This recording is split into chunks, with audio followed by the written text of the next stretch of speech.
sing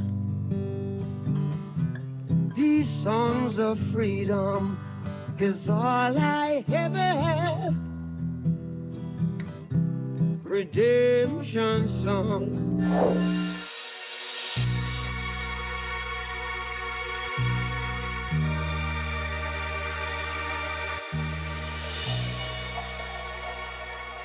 La légende du reggae racontée dans le film Bob Marley One Love est le meilleur de l'art contemporain africain réuni à Marrakech pour la fois 1,54. C'est le programme de ce nouveau numéro de À l'affiche. Bienvenue à tous. On commence donc avec un film consacré à une icône. Bob Marley One Love revient sur la vie de la star du reggae, mort en 1981, présenté en avant-première à Paris, mais aussi en Jamaïque, la terre natale du chanteur. Le long métrage a été réalisé en étroite collaboration avec la famille Marley. Pour incarner la légende à l'écran, le réalisateur Reynaldo Marcus Green a choisi l'acteur britannique Kingsley Ben-Adir. F. Jackson a pu les rencontrer pour nous. Won't you help to sing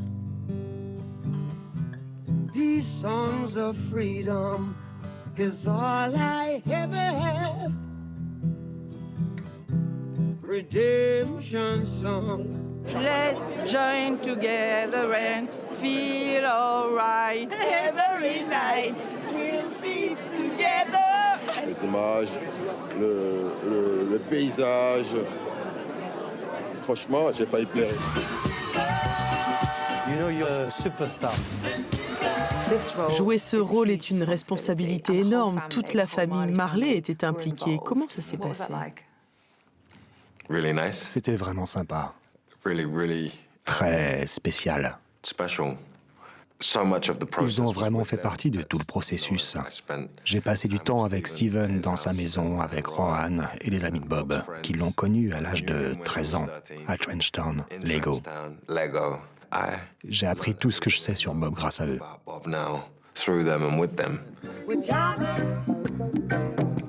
You can't separate the music and the message. 'Cause every day we pay the price. And what is the message?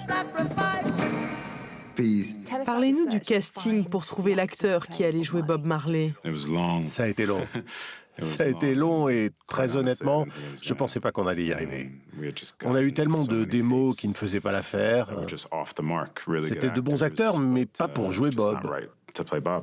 Il fallait avoir le bon âge, la bonne apparence, et évidemment, il nous fallait quelqu'un qui puisse interpréter cette légende.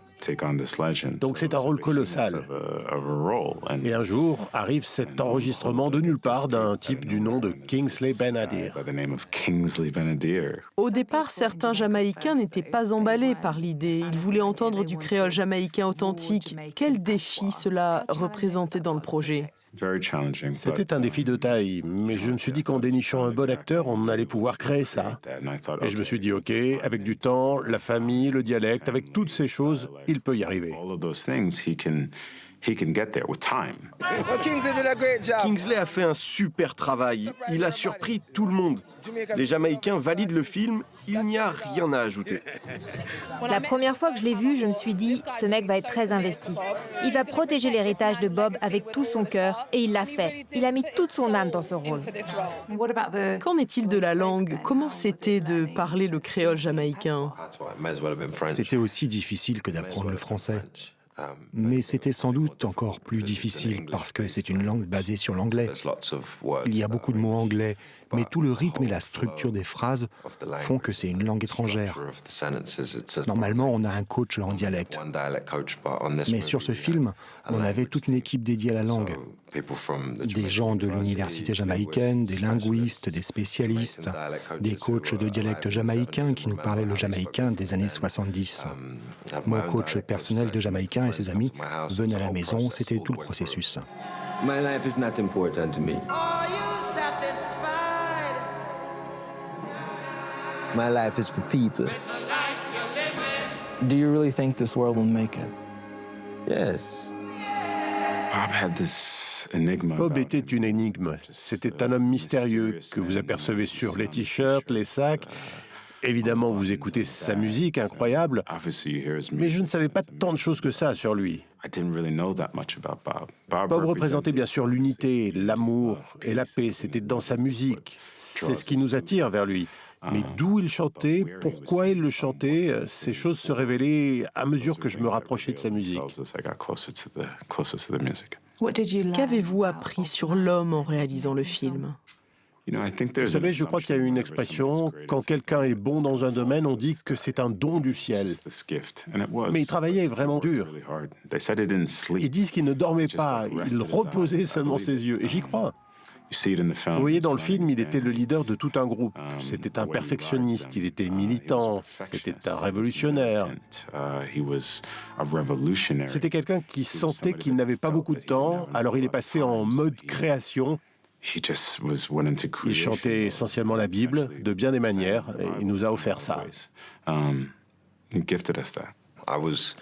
J'étais un fan d'une certaine manière, mais pas comme ces fans inconditionnels qui connaissent l'ensemble du travail de Bob. Mais maintenant, je connais tout de son œuvre, de avant Concrete Jungle jusqu'à Survival et Uprising et tout le travail. Donc je n'en savais certainement pas autant qu'aujourd'hui. Le film a été projeté en Jamaïque en présence de la famille de Bob Marley, de son frère Ziggy. Oui, j'étais derrière Rita. Comment c'était ? C'était vraiment spécial. De sentir cette énergie, vous savez. J'ai dû prendre un peu de recul pour vraiment comprendre. C'était leur vie à l'écran. Ils sont tous tellement uniques. Est-ce que la famille Marley a aimé le film ? Ils ont adoré le film, et ça compte beaucoup pour moi. Évidemment, c'est leur père, donc s'ils trouvent que c'est cool, je pense que c'est cool. Et ce sont des gens plutôt sympas, vraiment. Ziggy est le mec le plus cool que je connaisse. Il se promène et tu te dis, c'est comme ça que devait être Bob, mec. Et que retenez-vous de Bob Marley après ce film ? La conscience de ce que signifie consacrer sa vie à la musique et à la spiritualité, et de ce que cela coûte de s'y consacrer comme Bob l'a fait. Tout cela a un prix. Il n'est pas parvenu à la paix, à l'amour et à l'unité sans un combat immense, sans d'énormes souffrances. Le terme artiste est souvent employé. Je suis un artiste, je suis un artiste. Non, l'art advient quand il devient unique. Et Bob a atteint un niveau dans son art que beaucoup n'atteindront pas. Et j'ai juste une admiration pour lui qui est indescriptible. Je peux même dire que je l'aime, vous voyez. One love, one heart, one destiny.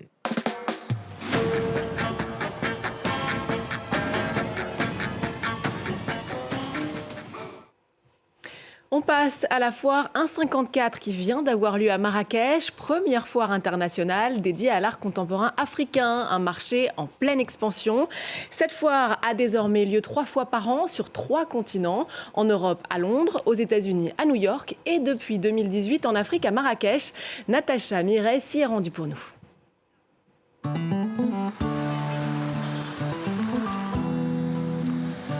De la médina de Marrakech au somptueux hôtel de la Mamounia, le même portrait de femme. Après 10 ans à étudier le cinéma aux États-Unis, cette jeune photographe a décidé de revenir vivre et travailler à Marrakech, sa ville d'origine. Quand j'étais aux États-Unis, j'avais vraiment bien compris comme quoi les gens ils avaient pas les bonnes idées de ce que le Maroc est vraiment. Et du coup, mon but, c'est vraiment de changer un peu les idées, de montrer le vrai Maroc, la vraie culture marocaine et la vraie femme marocaine. Une femme marocaine qui n'est autre que la grand-mère de l'artiste. Tout un symbole pour sa première participation à la foire 154. On n'a pas eu la même vie. Moi, j'ai fait des études et tout. Elle n'a pas fait des études, mais elle est très créative. Et en fait, ça m'aide beaucoup quand je collabore avec elle. Vraiment, elle m'inspire énormément. Pour cette nouvelle édition, une 60aine d'artistes sont exposés. Si les 54 pays du continent ne sont pas tous représentés, depuis ses débuts à Londres en 2013, la foire a bien vocation à montrer des techniques, des matériaux et des points de vue propres à chacun. Il n'y a pas vraiment de points communs ou j'ai envie de dire, de tendances, on va dire, africaines par rapport à ces artistes-là. Bien sûr, aussi souvent, on voit des thématiques qui sont aussi très globales sur l'environnement, sur la diversité, sur l'identité, qui sont en fait des questions qui sont des réalités de la société d'aujourd'hui. Des préoccupations qui ont toujours intéressé le plasticien malien Abdoulaye Konaté. Depuis les années 90, c'est grâce au textile qu'il les développe, après avoir longtemps utilisé la peinture et la sérigraphie. Aujourd'hui, l'artiste de renom suit de près la nouvelle génération. Une génération qui fait beaucoup de recherches. C'est une génération aussi qui a eu l'occasion d'être formée sur le plan artistique. Je souhaite que le travail que cette génération fait maintenant puisse continuer et qu'elle continue vraiment de travailler avec une âme. Prochaine étape pour grand nombre de ces artistes, New York. La foire 154, dédiée à la création contemporaine africaine, prendra ses quartiers américains au début du mois de mai.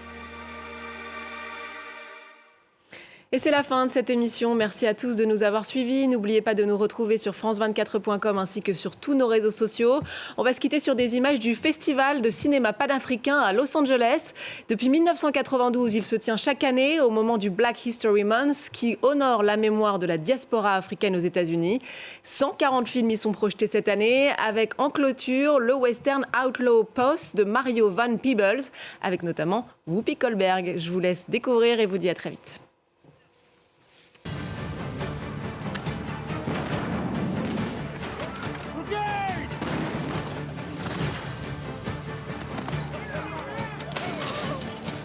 Like it or not, we're all Americans now.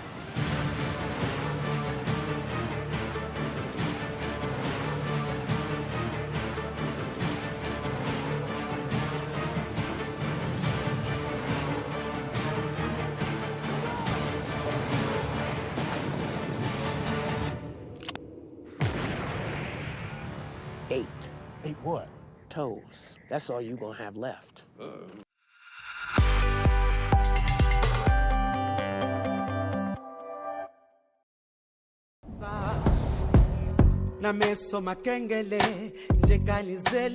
Freddy Massamba, un artiste RFI Talent.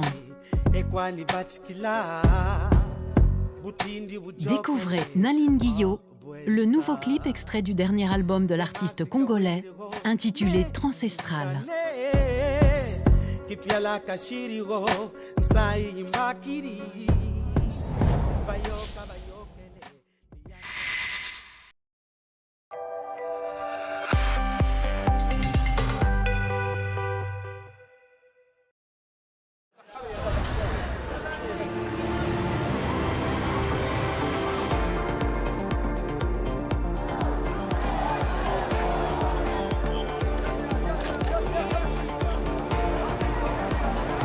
L'un des symboles de la ville, aujourd'hui totalement détruit.